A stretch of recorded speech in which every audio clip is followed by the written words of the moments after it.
ఓం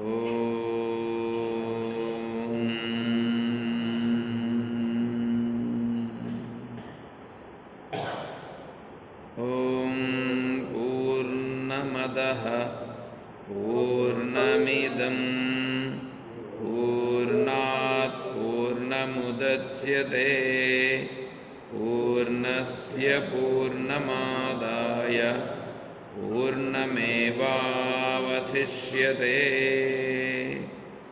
ఓం. నిన్న ఈ శ్లోకం గురించి అమ్మగారు అడిగారు.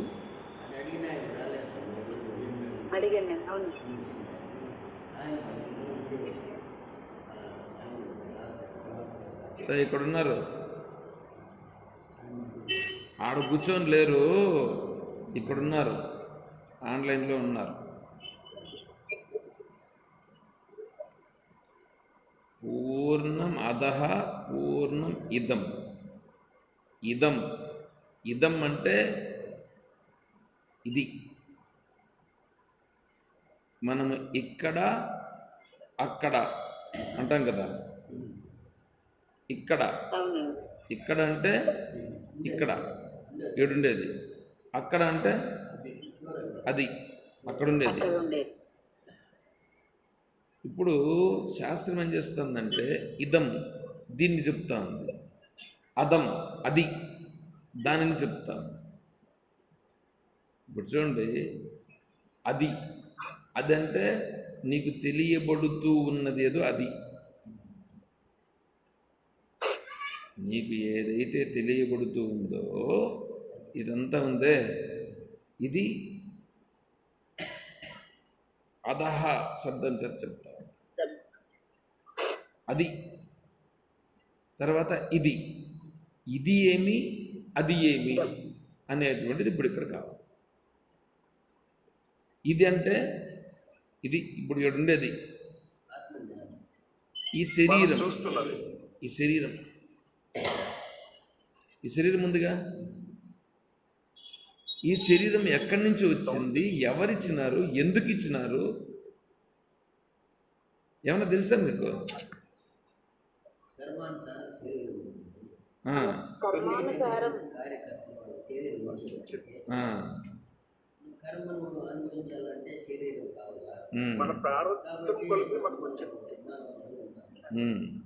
అంటే ఇది ఈ శరీరము అట్లొచ్చింది.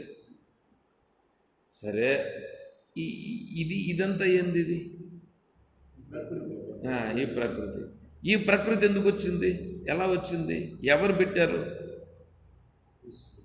సరే, ఈ ప్రకృతిని ఇలా పెట్టారని అనుకో, ఈ ప్రకృతిని ఇలా పెట్టినోడు ఎందుకు పెట్టినాడు?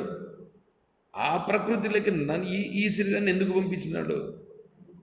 ఈ శరీరాన్ని పంపించాడని అనుకో, ఇక్కడే ఎందుకు పెట్టాడు? ఇంకో జాగాలో ఎక్కడైనా పెట్టచ్చు కదా.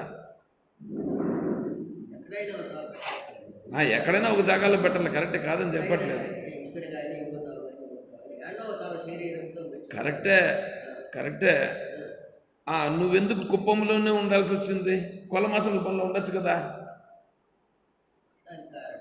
అవును, దీన్ని ఏమంటారంటే కార్యకారణవాదం అని అంటారు. కార్యము దానికి కారణం, కార్యకారణవాదం.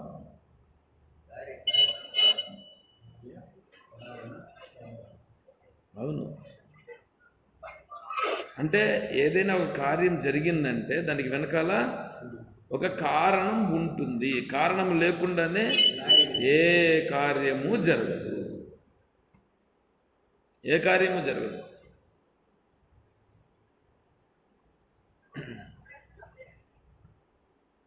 ఇప్పుడు వెంట్రుకలు తెల్లబడినాయి. ఎందుకు వెంట్రుకలు తెల్లబడినాయి అంటే వయసు కానులకు తెల్ల కాగలదా? అవునప్ప, అదే చెప్తా ఉండేది. ఎందుకు తెల్లగైంది అంటే దానికి ఏదో కారణం ఉంది, దానికి ఏదో కారణం ఉంది. అంటే వయసు అయిన వాళ్ళకి ఆ శరీరంలో అప్పుడు మార్పులు బట్టి అది వచ్చింది.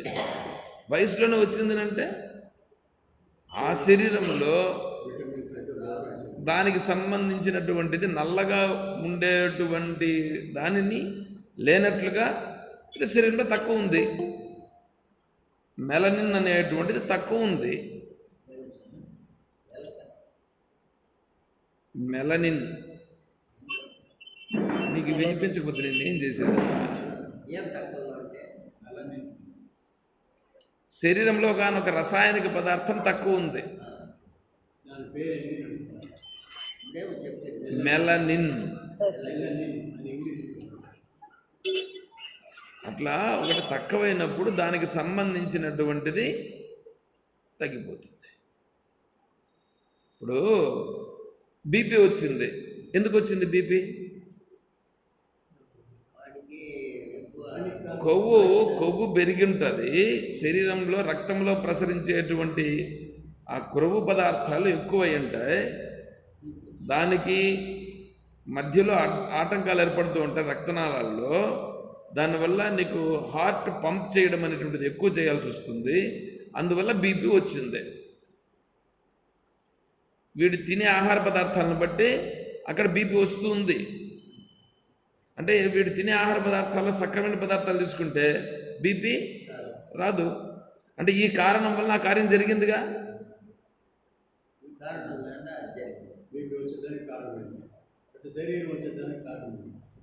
అట్లా శరీరం వచ్చేదానికి కూడా కారణం ఒకటి ఉంటుంది. ఈ జగత్తు వచ్చేదానికి కూడా కారణం ఒకటి ఉంటుంది. ఆత్మవిచారణకు పోవాలంటే అంత సులభంగా ఎవడు పోలేడు.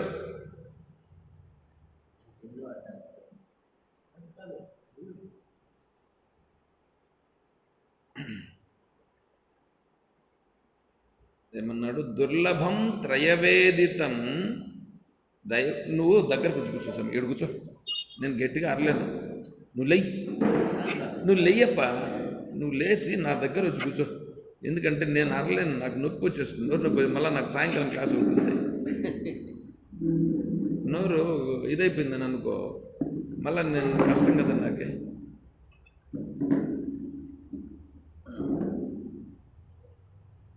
దుర్లభం ఇప్పుడు నేను చూడలేను.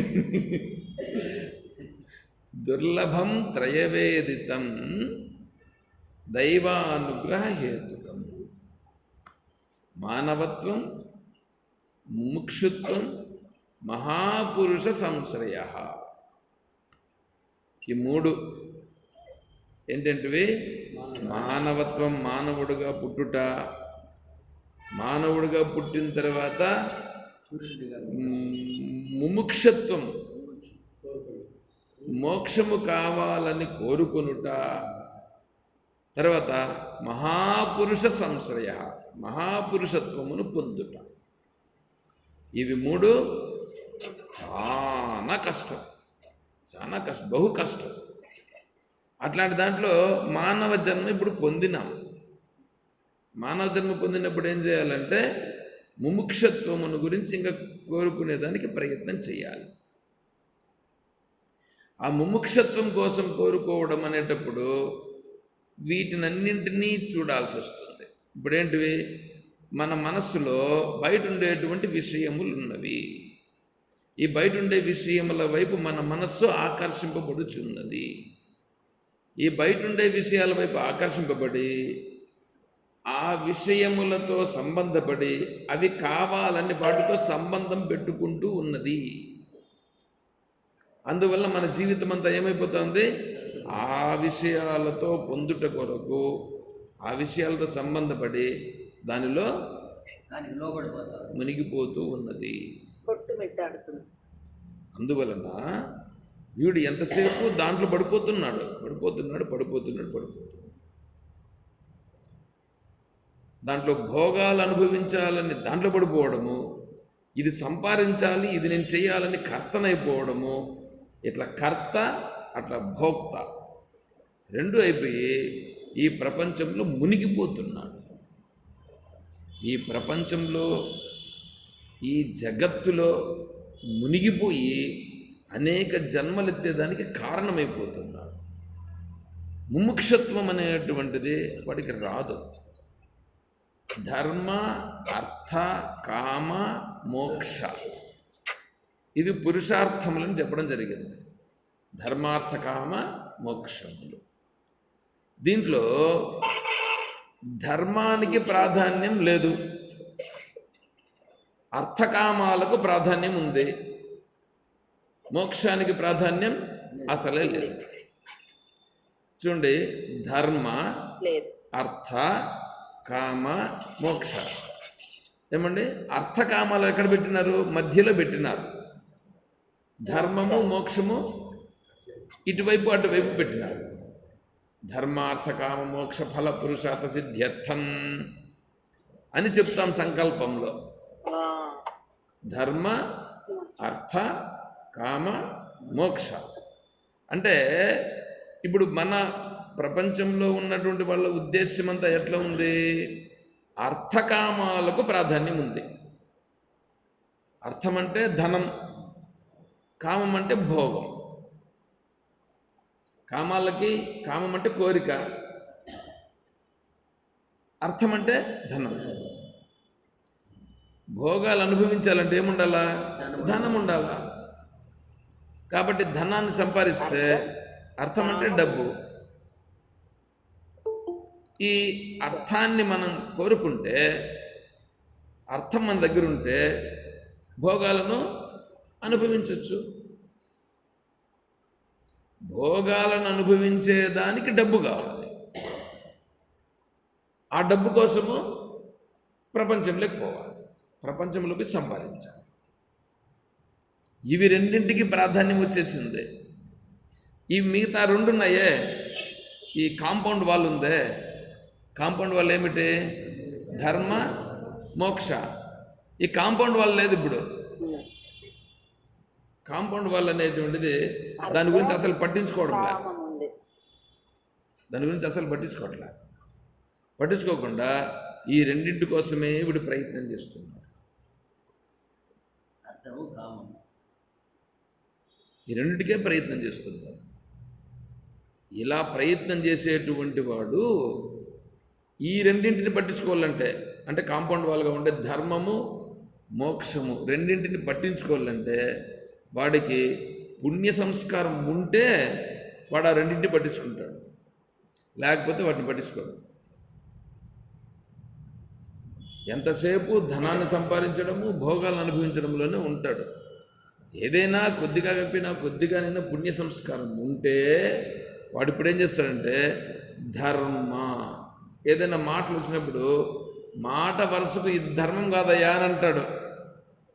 వీడు చేసేది మాత్రము అధర్మంగానే చేస్తుంటాడు. ధర్మాన్ని గురించి ఉచ్చరించిన ఈయన ఒక పెద్ద ధర్మరాజు వచ్చినాడప్ప మా దగ్గరికి అనేట్లుగా మాట్లాడుతూ ఉంటారు వీళ్ళు. అంటే ఎవడైనా ధర్మంగా ఉండాలని చెప్తే ఈయన ఒక పెద్ద ధర్మరాజు అనేటట్లుగా మాట్లాడతారు. కాబట్టి ఇప్పుడు ఏమైపోయిందంటే ధర్మానికి ప్రాధాన్యం లేదు. ధర్మానికి ప్రాధాన్యం ఇవ్వాలంటే వాడికి పుణ్య సంస్కారం ఉండాలి. వేరే వాళ్ళు బ్రహ్మాండంగా పెరిగిపోతూ ఉంటారు. నేను ధర్మ మార్గంలో ప్రయాణం చేయాలి అని అంటే వాడు ముందు పైకి వెళ్ళిపోతాడు, వాడు అభివృద్ధిలో ఉంటాడు ప్రపంచంలో. మనం ఏమైపోతాం? ధర్మ మార్గంలో వెళ్ళే కారణం చేత అంత అభివృద్ధిలో మనం రాలేము.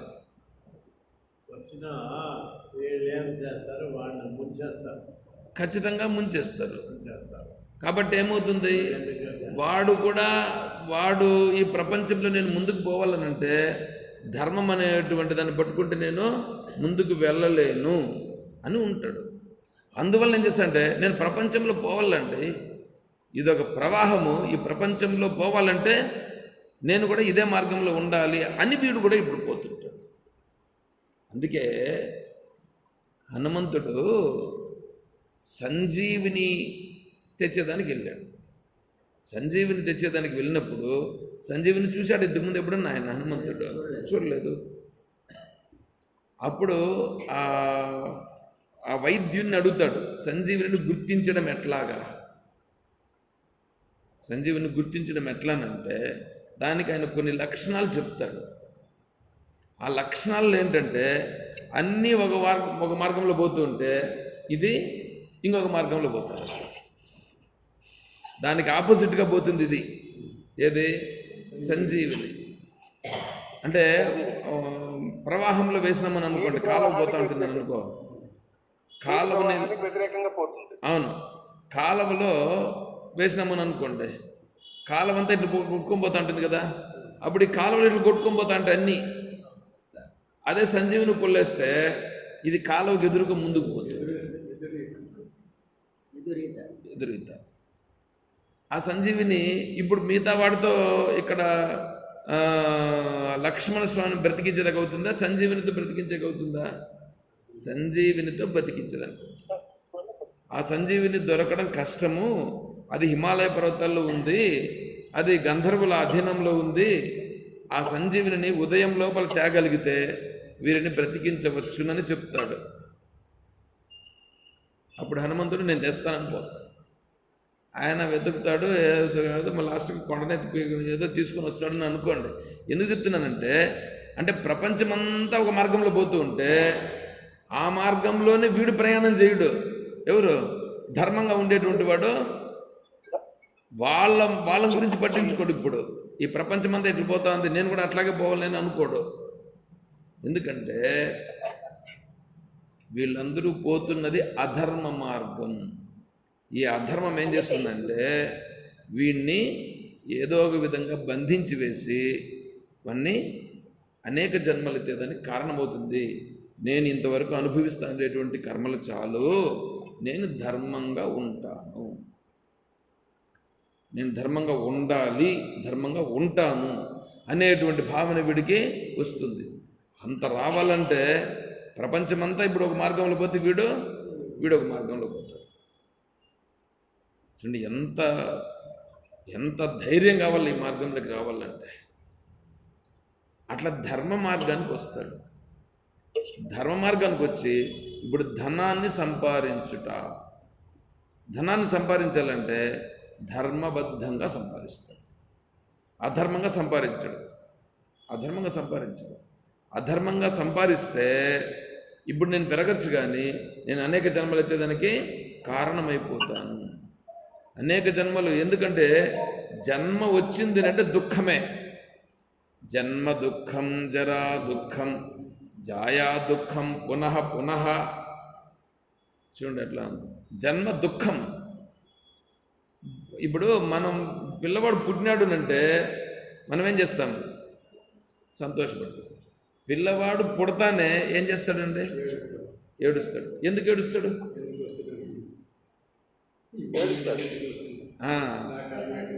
అమ్మో మన నాకు ఇంకో జన్మ వచ్చిందిరా బాబు అని. నేను ఈ ప్రపంచంలోకి వచ్చిన నేను ఏడుస్తాను. గర్భోపనిషత్ అని ఒక ఉపనిషత్తు ఉంది. గర్భోపనిషత్ అంటే గర్భములో ఉండేటువంటి స్థితిని వర్ణించడం గర్భోపనిషత్. గర్భములో శిశువు ఉన్నప్పుడు ఆ శిశువుకి పూర్వజన్మ స్మృతి ఉంటుంది. పూర్వజన్మలో జరిగినటువన్నీ కూడా అని తెలుస్తూ ఉంటుంది. అందుకని ఆ శిశువు చుట్టూ అంతా చూస్తే ఇదంతా మలమూత్రాల కొంపలో వీడు పడి ఉంటాడు. అప్పుడు వీడు చూసి ఏంది నేను ఇట్లాంటి కొంపలోకి వచ్చేసినానే అని చెప్పి అప్పుడు భగవంతుని ప్రార్థిస్తాడు. ఏమని? హే భగవన్, ఈ మలమూత్రాల కొంపలో నేను ఉండలేను, ముందు నన్ను బయట పంపించి నేను ఎప్పుడు ధర్మబద్ధంగా ఉండేటట్లుగా నన్ను అనుగ్రహించు, నేను ధర్మ మార్గంలోనే ఉంటాను అని చెప్పి భగవంతుని ప్రార్థిస్తాడు. అప్పుడు ప్రార్థన గురించి అక్కడ ప్రశ్నోపనిషత్తులో ఉంది. నేను ఇంతకు ముందు అనేక జన్మల్లో చాలా కర్మలు చేసుకున్నాను, ఆ కర్మలు అనుసరించి ఇదంతా చేసినాను, నన్ను బయట పంపించినామంటే నేను ఎప్పుడు ధర్మ మార్గంలోనే ఉంటాను అని వీడికి భావన ఉంటుంది. సరే, సమయం వస్తుంది, అప్పుడు వీడేం చేస్తాడు? వీడు బయటపడతాడు. బయట పడిన వెంటనే ఇచ్ఛాద్వేష సముత్థేన ద్వంద్వమోహేన భారత సర్వభూతాని సమ్మోహం సర్గే యాంతి పరంతప. సర్గే యాంతి. ఈ శిశువు గుణములలోకి బయటికి ఎప్పుడు నెట్టబడినాడో ఈ డై చేసి వాడు ఈత కొట్టేదానికి దుమ్ముకినాడని అనుకోండి, నీళ్ళల్లో పడేటంత వరకు వాడు ఒక రకంగా ఉంటాడు. నీళ్ళ పడిన తర్వాత నీళ్ళ పడిపోయాడుగా, నీళ్ళల్లో పడిపోయినాడు అంటే శరీరం నీళ్ళలోకి వెళ్ళిపోయిందిగా, నీళ్ళకి పడిపోయిన వెంటనే వాడు నీళ్ళకి వచ్చేసినట్లుగా ఇంతవరకు పైన ఉన్నాడు, ఇప్పుడు నీళ్ళకి వెళ్ళిపోయినాడు. ఆ విధంగా వీడి యొక్క స్థితి ఇప్పుడు ఏమైందంటే, ఇంతవరకు గర్భంలో ఉన్నంత వరకు వీడికి పూర్వజన్మ సంస్కారము ఆ స్మృతులు అవంతా ఉండి భగవంతుని ప్రార్థిస్తూ ఉండినాడు. ఇప్పుడు గర్భములో నుండి బయట పడిన వెంటనే ఈ మాయాస్వరూపం అనేటువంటిది వచ్చి వాడిని ఏం చేసిందంటే, సర్గే యాంతి పరంతప. సర్గే అంటే పుట్టుక, వాడు బయట వచ్చేది అవసరం. ఏం చేసింది? ఇది కప్పేసింది. కప్పేసి వాడిని తనలో లోపరుచుకున్నది.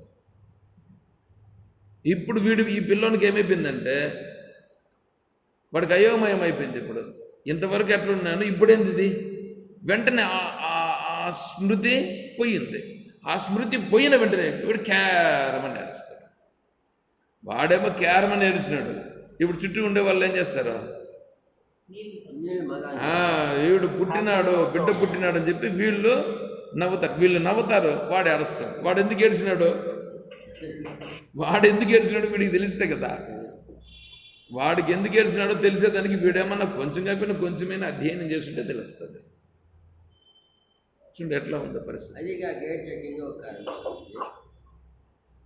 ఇక్కడ ఉండేటప్పుడు ఎచ్చగా ఉంటాడు, ఇక్కడ వచ్చే కొద్దిగా చలి వచ్చేస్తున్నాడు, వాతావరణం మారిపోతుంది.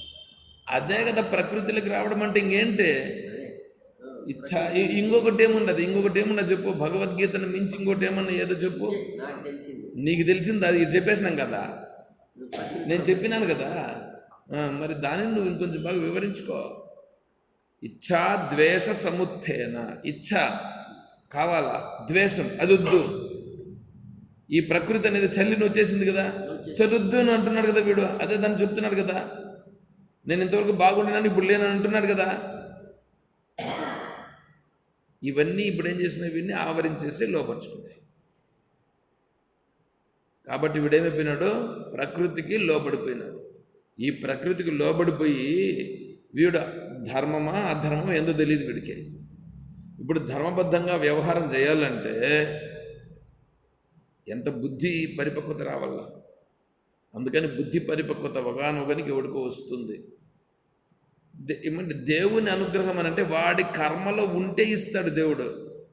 వాడి కర్మలో ఉంటే ఇస్తాడు, కానీ వాడి కర్మలో లేకుండానే వాడిని ఎంచుకొని నేను వాడికి ఇస్తున్నాను అని ఇదంతా పనికిరాని సంస్కారాలు లేవు ఇక్కడ.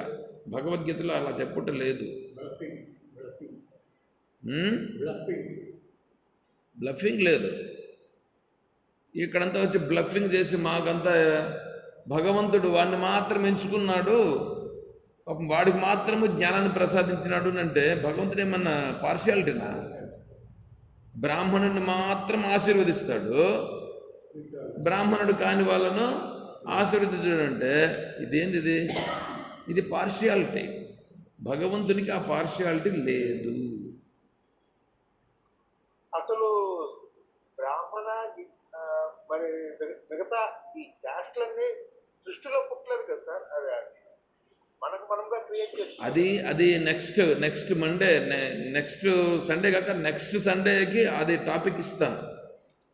నేను అనుకున్నాను బ్రాహ్మణ క్షత్రియ వైశ్య శూద్రులు అంటే ఏంటి అనేటువంటిది సండే రోజు డిస్కషన్కి పెడతాం. చాతుర్వర్ణ్యం మయా సృష్టం అనేటువంటిది తర్వాత సండేకి ఇస్తాను. నెక్స్ట్ సండేకి వేరే ఇచ్చినాను, తర్వాత సండేకి నేను అది ఇస్తాను. అది ఆల్రెడీ డిసైడ్ చేసుకున్నాను నేను. సరే ఉండని, ఇప్పుడు ఆ టాపిక్లోకి ఇప్పుడు పోతే మనం కుదరదు. మనం ఇప్పుడు రావాలి కాబట్టి ఇప్పుడు ఏమైంది, బ్రాహ్మణ అబ్రాహ్మణ అనేటువంటిది భగవంతునికి లేదు. వీళ్ళు ఇక్కడ మధ్యలో పెట్టుకున్నారు. సరే, అది సత్వగుణం ప్రవృద్ధమానమైనటువంటి వాడెవరో అతను బ్రాహ్మణుడు. అతను బ్రాహ్మణ వంశంలో పుట్టచ్చు, బ్రాహ్మణ వంశంలో కాకుండా వేరే వంశంలో కూడా పుట్టవచ్చు. ఎక్కడా వంశంలో పుట్టినాడు అనేది కాదు, సత్వగుణం ఉందా, సత్వగుణం ఎవరికి ఉంటే అతను బ్రాహ్మణుడు. సత్వగుణము ఎవడికి లేదో వాడు బ్రాహ్మణుడు కాదు. బ్రాహ్మణ వంశంలో పుట్టి సత్వగుణము లేకపోతే వాడు సత్వగుణము లేదు కాబట్టి బ్రాహ్మణుడు కాదు. కాదు. సరే, ఇప్పుడు ఇలా ఉన్నటువంటి వాడు వీడికి ధర్మ అధర్మ విచక్షణ జ్ఞానం అనేటువంటిది వీడికి వస్తుంది. ఎవడికి? పుణ్య సంస్కారం ఉంటే వస్తుంది. పుణ్య సంస్కారం ఉండాల. ఒకానొకడు పుణ్యము చేయగా చేయగా చేయగా వాడి మనస్సు ఏమవుతుందంటే పుణ్యము చేత వాడి మనసు శుద్ధమవుతూ వస్తుంది. అంతా మంచి జరగాల అని కోరుకుంటే పరిస్థితులు వస్తాయి. అంతా మంచి జరగాలని కోరుకుంటూ ఉన్నప్పుడు వాడు ఇంకా పుణ్యమును చేసి ఆ పుణ్యం వలన అంతా బాగుండాలని కోరుకుంటూ ఉన్నప్పుడు ఆ పుణ్య సంస్కారము చేత వీడి మనస్సులో ధర్మముగా ఉంటే పుణ్యము బాగుంటుందని వీడికి కలుగుతుంది. నేను ధర్మంగా ఉంటే పుణ్యం కలుగుతుంది, పుణ్యం వలన నేను ఆనందంగా సుఖంగా ఉంటాను, కాబట్టి నేను ధర్మాన్ని తప్పను అనేటువంటిది బాగా దృఢం కలగాలంటే వాడికి పుణ్య సంస్కారం బాగా పెంచుకోవాలి. అందుకని పుణ్య కార్యక్రమాలు బాగా చేయాలి.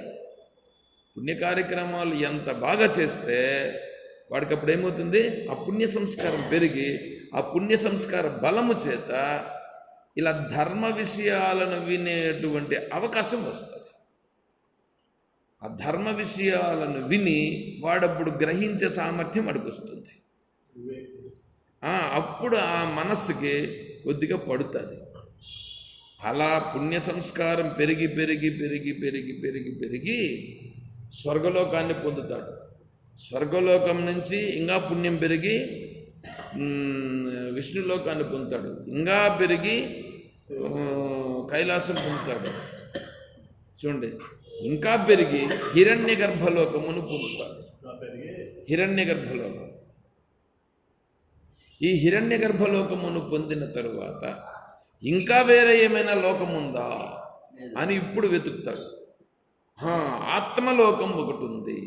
ఆత్మలోకం అంటే ఆత్మస్వరూపం. ఆత్మస్వరూపం అనేటువంటిది ఉన్నది. దానిని పొందాలనేటువంటి భావన అప్పుడు కలుగుతుంది. అంటే ఏంటి? స్వర్గలోకం అయిపోయింది, సత్యలోకం అయిపోయి, విష్ణులోకం అయిపోయి, కైలాసం అయిపోయి, హిరణ్య గర్భలోకం అయిపోయింది. అన్నీ అయిపోయిన తర్వాత ఇంకా దీనికంటే ఇంకా గొప్పది ఏదైనా ఉందా నేను పొందుట కొరకు అనేటువంటి భావన ఇప్పుడు వాడికి కలుగుతుంది. అలా కలిగిన వాడికి ఆత్మస్వరూపం అనేటువంటిది ఒకటి ఉంది. అది ఆత్మలోకము. ఆత్మలోకాన్ని పొందాలి అని ఏర్పడతాడు. ఆ ఆత్మలోకాన్ని పొందాలంటే ఎట్లా అని ఇప్పుడు విచారణ. అలా విచారణ చేసేవాడు ఇదేంటి, అలా విచారణ చేసేవాడు వస్తుంది. ఏంటి? ఇది ఏమిటి? ఈ ప్రకృతి ఏమిటి?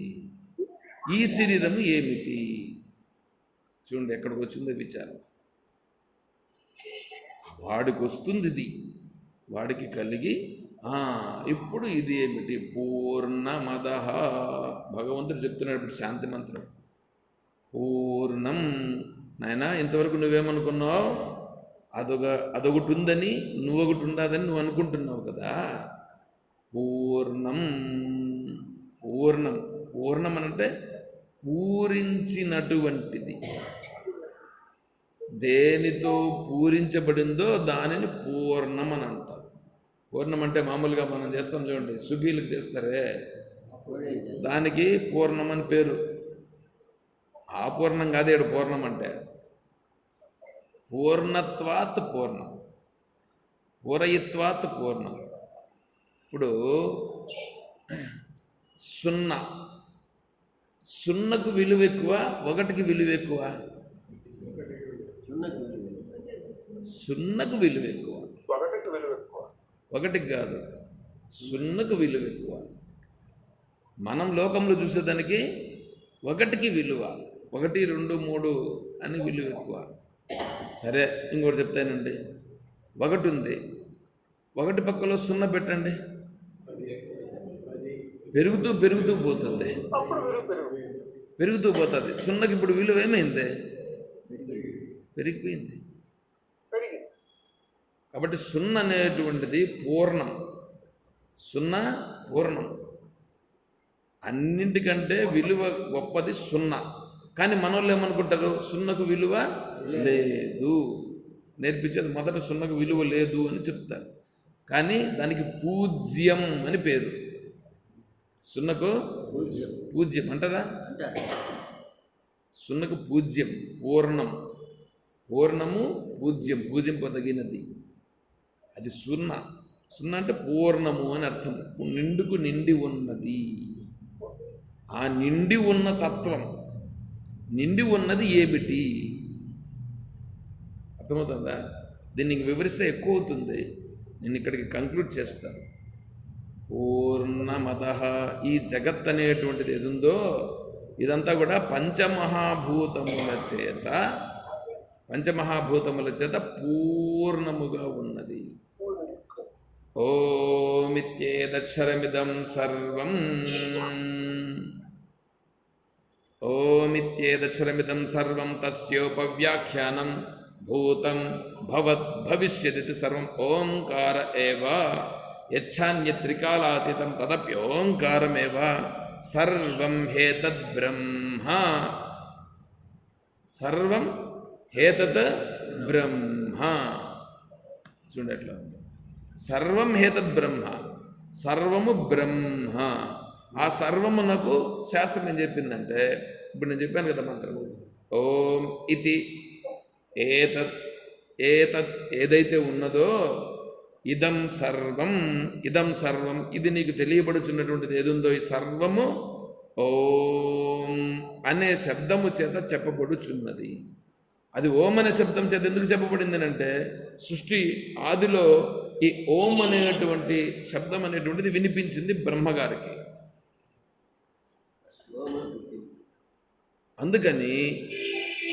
అందుకని ఇప్పుడు ఇక్కడ ఓం మీ ద్వావేతో పురా కంఠం భిత్వా వినిర్యాతో తస్మాన్ మాంగళికా ఉభౌ, తస్మాన్ మాంగళికా ఉభావతి. ఓం అథ, ఓం అథ అనే రెండు బ్రహ్మగారి యొక్క కంఠం నుండి పుట్టినవి. అవి వచ్చినాయి మొదట. అవి వచ్చినాయి కాబట్టి అవి మంగళకరములు. అవి ఎందుకు వచ్చినాయంటే ఇదే చెప్తున్నా. ఈ సర్వము ఓం. మనోళ్ళు అభిషేకం జరిగేటప్పుడు కానీ, హారతి ఇచ్చేటప్పుడు కానీ శంఖం ఊదుతారు. శంఖాన్ని ఎందుకు ఊదారు? ఎందుకు ఊదాలి? చుట్టుపక్కల ఉండే అంటే దుష్ట శబ్దాలు వినిపించకూడదు. ఆర్తి ఇచ్చేదానికి అది గుర్తు. శంఖమును మీరు ఒక్కసారి చెవులో పెట్టుకొని చూడండి. ఓం అని శబ్దం వస్తారు. కూడా వస్తూ ఉంటుంది. శంఖంలో ఓం, ఓం అనే సౌండ్ వస్తుంది. గంటను ఎందుకు కొట్టాలి? దీర్ఘ ఘంట నినాదవత్. గంట ఒకసారి కొడితే ఆ గంటను మీరు బాగా పరిశీలిస్తే ఠంగ్ అని వస్తుంది, ఓం అని వస్తుంది. అంటే ఓంకారం అందులో ఉన్నది. ఈ దీంట్లో కూడా ఓంకారం ఉన్నది.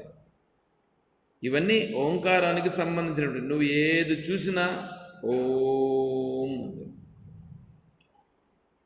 ఆ తర్వాత అనాహత శబ్దం అని ఒకటి ఉంది. అనాహత శబ్దం, అనాహత చక్రం ఉంది. అనాహత చక్రం, ఈ అనాహత చక్రం దగ్గరికి చేరుకున్నటువంటి వాడికి అనాహత శబ్దం వినిపిస్తుంది యోగంలో. ఏమిటి అనాహత శబ్దం? గమ్మున కూర్చొనుంటే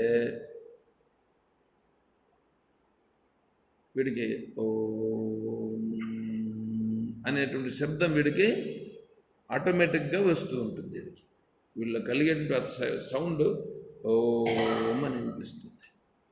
సకల ప్రాణుల యందు, సకల జీవుల యందు, అన్నింటి యందు నిండి నిబిడీకృతమై ఉన్నటువంటిది ఆ అనాహత శబ్దం. అనాహతస్య శబ్దస్య తస్య నాదస్య యో ధ్వని ధ్వనేరంతర్గతం జ్యోతి, జ్యోతిరంతర్గతం మనః తన్మనో విలయం యాతి తద్విష్ణు పరమం పదం. కాబట్టి అనాహత శబ్దం అనేటువంటిది అనాహత చక్రం. అక్కడి నుంచి ఇవి పుడతాయి. కాబట్టి ఈ సకల సృష్టి అంతా ఏమిటి? ఓం. ఓం. దాన్ని ఏమంటున్నారు? భూతం భవత్ భవిష్య. భూతకాలంలో ఉన్నది, ఇప్పుడున్నది, తర్వాత ఉండబోయేది, ఇదంతా మొత్తము ఇది పూర్ణం. ఇదంతా పూర్ణం, ఎప్పుడు ఉన్నటువంటిది ఏదో అది పూర్ణం. ఆ పూర్ణమునకు పేరు ఓం. ఆ పూర్ణమునకు పేరు ఓం. ఏమండి? అందుకు ఓంకారం చెప్పేది మనం. ఓంకారం ఎందుకు చెప్తున్నామంటే ఆ పూర్ణత్వాన్ని స్మరిస్తున్నాం, పూర్ణత్వ భావనలోకి వెళ్తున్నాం. పొద్దున్న చెప్పినాం కదా, ధ్యానంలో ఓం పెట్టుకుంటున్నామంటే సైలెంట్లోకి వెళ్ళాలని చెప్పినాం కదా. సైలెంట్లోకి ఎందుకు పోవాలంటే ఇందుకు అంటే నువ్వు ఇప్పుడు ఎక్కడికి పోతున్నావు?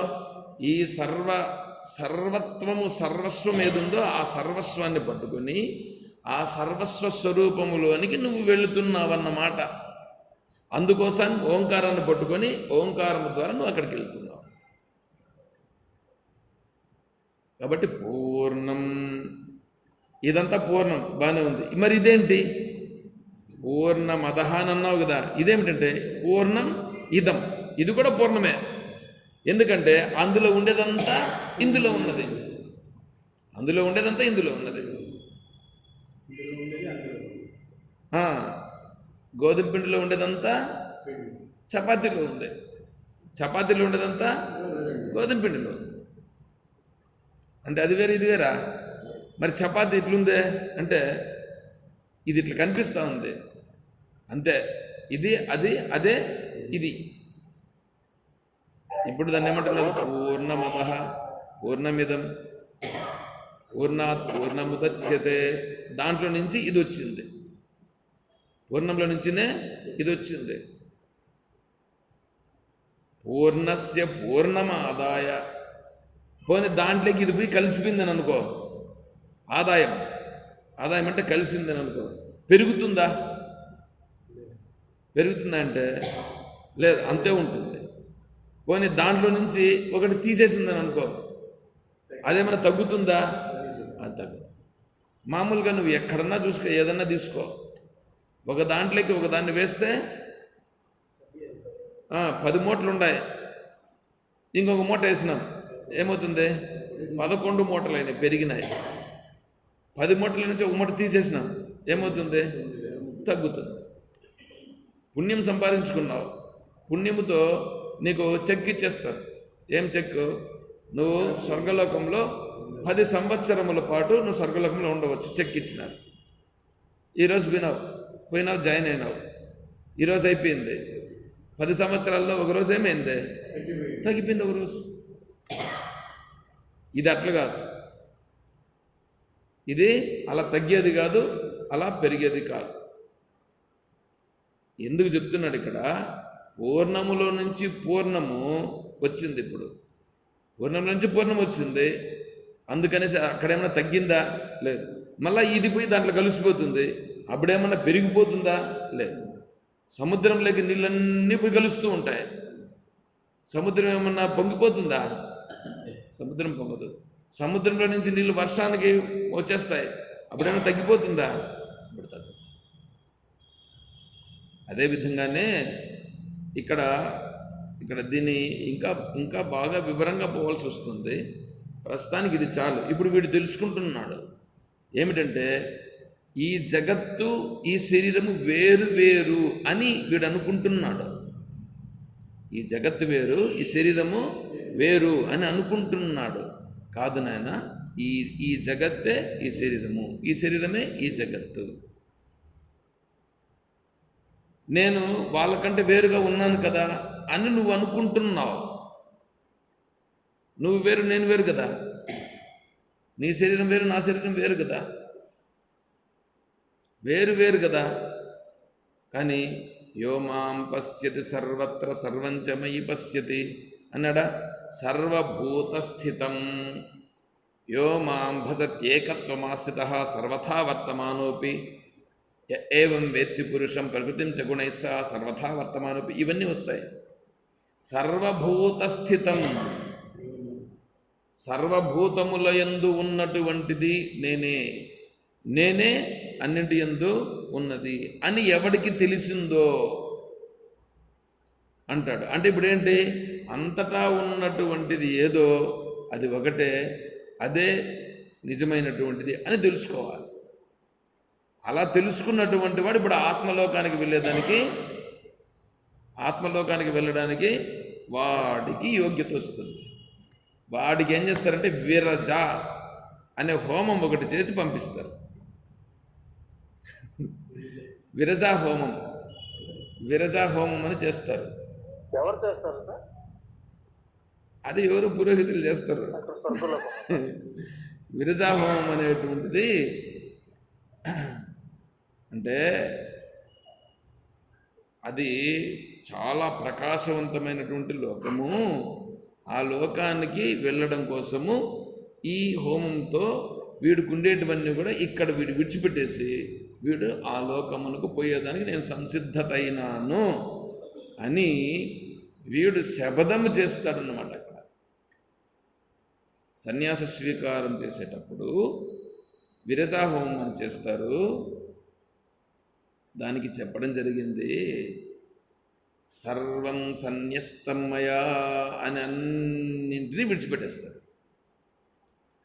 శరీరంతో సహా అన్నీ నేను కాదు అన్నీ విడిచిపెట్టేసాడు. ఇప్పుడు నేనేంటి, అన్నీ కానటువంటిది నేను. అప్పుడు ఆ శరీరం ఉంది కదా, ఆ శరీరం ఇంకేంటి, దానినే ఇప్పుడు ఇక్కడ విరజ అని సర్వం సన్యస్తమయ్యా అని అన్నప్పుడు ఈ ప్రకృతి ఏం చేస్తుందంటే వాడిని చూసి ఒక క్షణం వణుకుతుంది అట్లాగా. ఎందుకంటే వీడు నా నుంచి, నా మాయలో నుండి వీడు బయటపడిపోతున్నాడే, వీడు ఇంకా నా మాట వినేది లేదే అని చెప్పేసేసి ఆ మాయ అక్కడి నుంచి వాడిని దాబిడిచిపెట్టి, సరేనైనా నువ్వు ఇంక వెళ్ళు అని చెప్పి అప్పుడు వానికి దావిస్తుందట. అర్థమవుతుందా? అలా పోవాలనంటే ఈ పూర్ణమిదం అనేటువంటిది వాడికి అవసరం. అందుకే శాంతి మంత్రంగా చెప్తారు. ఇది శాంతి మంత్రం. ఇప్పుడు వీడికి చెప్పుకోవడం శాంతి మంత్రం ఎందుకు చెప్పుకోవడం అంటే ఇదంతా కూడా సర్వము బ్రహ్మమే, ఈ బ్రహ్మమే అయి ఉండగా నేను అది అంత ఒకటే అయి ఉండగా ఇంకా మరి నేను కోరాల్సింది ఏంటి? సర్వము మనకేదో నమశివాయ గేయామృతంలో వస్తుంది చూడండి,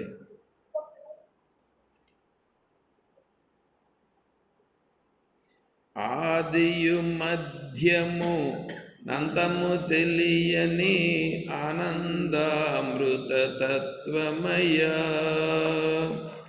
అండపిండ బ్రహ్మాండములంతట నిండిన జ్యోతి వినివేనయ్యా. అండపిండ బ్రహ్మాండములంతట, అండం ఇదంతా అండం, పిండం అంటే ఇది, బ్రహ్మాండం అంటే సర్వం. అండపిండ బ్రహ్మాండములంతట నిండిన జ్యోతి వినివేనయ్యా. ఎవరిని అంటున్నారు ఇక్కడ? శివున్నా? ఎవరు ఆ శివుడు? పరమేశ్వర తత్వం, కైలాసాధీశుడు కాదు ఇక్కడ. మీరు ఓం నమశివాయ అంటే కైలాసంలో ఉండేటువంటి నమశివాయ ఆ శివుని పిలుస్తున్నారని మీరు అనుకుంటున్నారేమో. నమశివాయ అనేటువంటి దానికి భాష్యం రాశారు, 8 భాష్యాలు రాశారు. నమశివాయ అనేటువంటి దానికి, నమశివాయ 5 అక్షరాలకు 8 భాష్యాలు, ఒక భాష్యం కాదు. కాబట్టి నమశివాయ అర్థం అది. పంచామృతాల చేతనే ఎందుకు అభిషేకం చేయాలి? పంచామృతాలు 5 రకాలు. 5 రకాలు ఏంటివి? 5 రకాలతో చేయమంటే వీళ్ళు 15 రకాలు చేస్తారు వీళ్ళు. మరి పంచామృతం అని ఎందుకు పేరు పెట్టినారు? పంచమహాభూతములే ఇవి. నమశివాయకు సంబంధించి నమశివాయ,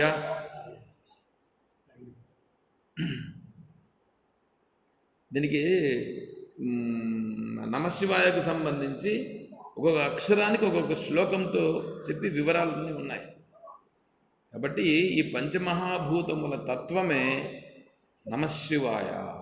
నువ్వు నమశివాయ అని పిలుస్తున్నావంటే పంచమహాభూతముల రూపంగా ఉన్నటువంటి పరమతత్వమును పిలవాలి. ఇక్కడ రూపం అనేటువంటిది ప్రధానం కాదు. రూపమంతా అందులో కలిసిపోతుంది. రూపాన్ని పెట్టుకొని ఆరాధించేటువంటి వాడు సగుణ సాకార రూపుడు. సగుణ సాకారంలో పట్టుకోండేటువంటి వాడు ఈ స్థితికి రావాలంటే ఎట్లా వస్తాడు? పూర్ణమద స్థితికి రాలేడు. కాబట్టి ఇదంతా పెరిగి పెరిగి పెరిగి పెరిగి పై స్థితికి వెళ్ళాల్సి ఉంటుంది. సరేనా? ఇది ఓం పూర్ణమదః పూర్ణమిదం పూర్ణాత్ పూర్ణముదచ్యతే పూర్ణస్య పూర్ణమాదాయ పూర్ణమేవావశిష్యతే. ఓం శాంతి శాంతి శాంతి. హరి ఓం తత్సత్. ఓం సర్వం శ్రీ సద్గురు చరణారవిందార్పణమస్తు. ఓం జై బోలో శ్రీకృష్ణ పరమాత్మ की जय बोलो गीता माता की जय बोलो भक्त मंडली की. हर नमः पार्वती पतये. जय सीताराम. हरि ओम तत्सत. ओम हरि ओम.